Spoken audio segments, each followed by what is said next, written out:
Le président Serge Abouem, candidat à sa propre succession à la présidence de la Fédération camerounaise de volleyball, n'ira pas aux élections en toute quiétude. En face, il y a de l'adversité. La Fédération camerounaise de volleyball nouvelle génération sera dirigée par M. Bello Boudal, premier vice-président sortant, avec pour premier vice-président Dr Mati Pelias, et moi j'assurerai les fonctions de trésorier.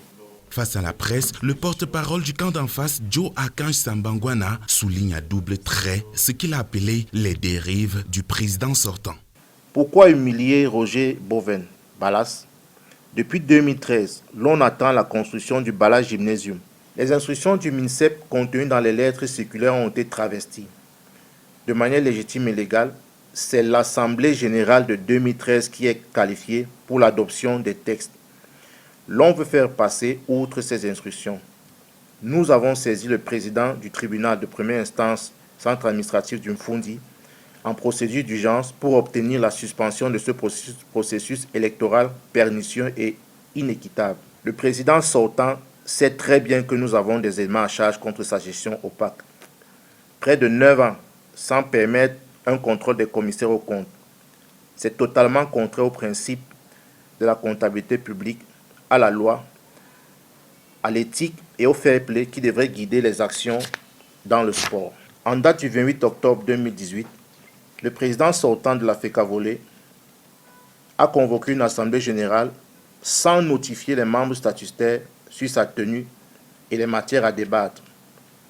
Les membres l'ont appris en consultant Facebook et les réseaux sociaux.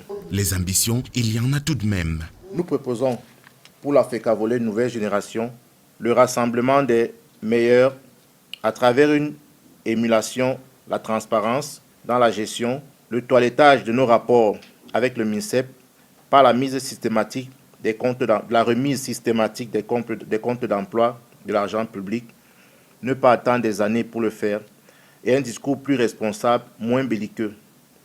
Le paiement des primes nettes aux athlètes et encadreurs sans leur faire des promesses fallacieuses. La promotion de l'éthique en interdisant des compétitions clandestines dédiées aux paris sportifs, aux athlètes et aux arbitres sous le label de la fédération.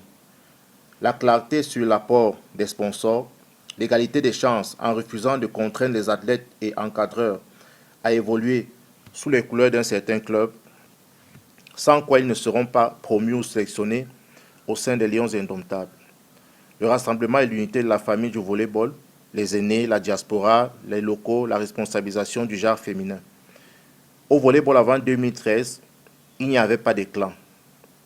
Nous irons donc vers tous les acteurs sans procéder pour procéder à la reconstruction de notre famille. La date précise de la tenue des élections à la FECA Volley n'est pas encore connue, mais conséquemment aux directives de la tutelle, elle devrait se tenir avant le 12 décembre 2022.